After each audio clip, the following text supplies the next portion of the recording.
À la Chambre basse du Parlement, parmi les points à l'ordre du jour retenus lors de la séance plénière du vendredi 11 avril 2025, figurait la présentation du rapport de gestion financière de cette deuxième institution du pays pour l'année 2024. Présentant ce rapport aux élus nationaux, la questeur Chimène Polypoli a rappelé que cet exercice de redevabilité se déroule dans un contexte particulier, marqué notamment par des contraintes budgétaires consécutives à la guerre d'agression imposée à la République démocratique du Congo par les Rwandais et ses supplétifs du M23. Pour l'année 2024, la questeur Chimène Polypoli a fait savoir que les prévisions budgétaires de l'Assemblée nationale ont été arrêtées à hauteur de 1296,3 milliards de francs congolais pour couvrir 4 grandes rubriques, à savoir les rémunérations, les fonctionnements, les investissements, les interventions économiques, sociales, culturelles et scientifiques. Cependant, a-t-elle révélé que la loi des finances pour l'exercice 2024 telle que votée et promulguée n'a consacré à la Chambre basse du Parlement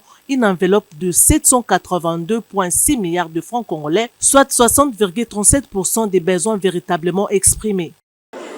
La dotation de notre Chambre a connu une diminution de près de 50% par rapport à celle de la législature passée, entraînant une rationalisation extrême des dépenses exécutées. La loi de finances pour l'exercice 2024, telle que votée et promulguée, n'a consacré à notre Chambre qu'une enveloppe de 782,6 milliards de francs congolais, soit 60,37% de besoins véritablement exprimés et dont la hauteur a été rigoureusement évaluée par une commission technique mise en place à cet effet. Sur cette enveloppe accordée de 782,6 milliards de francs congolais, seulement 718,1 milliards de francs congolais ont été effectivement décaissés par le Trésor public, réduisant le taux de couverture de besoins réels de l'Assemblée nationale à seulement 55,39%, sans compter l'incidence de taux de change. Au courant de l'exercice budgétaire écoulé, notre Chambre législative a fait face à plusieurs difficultés majeures dans la gestion des finances, notamment une dotation mensuelle largement inférieure aux besoins réels, comme je l'ai souligné précédemment, soit 28,8 milliards de francs congolais reçus contre 48,9 milliards attendus.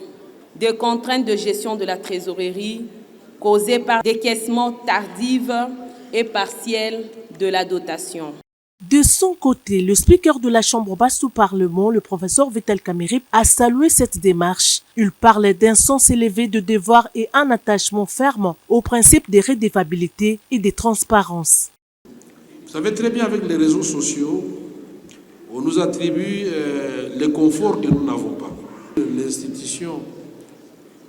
Assemblée nationale, tout comme le Sénat, en tout cas je connais les chiffres de l'Assemblée nationale, nous avons été amputés de près de 50%. Quand on parle de la dotation de 48,7 milliards, à l'époque, là-dedans, on avait les rémunérations des députés, on avait le fonctionnement de l'administration secrétaire générale et des différentes directions de l'administration de l'Assemblée nationale, le fonctionnement des bureaux. Nous arrivons, le budget, une réduction de 60,37%. Et on s'est compris les rémunérations,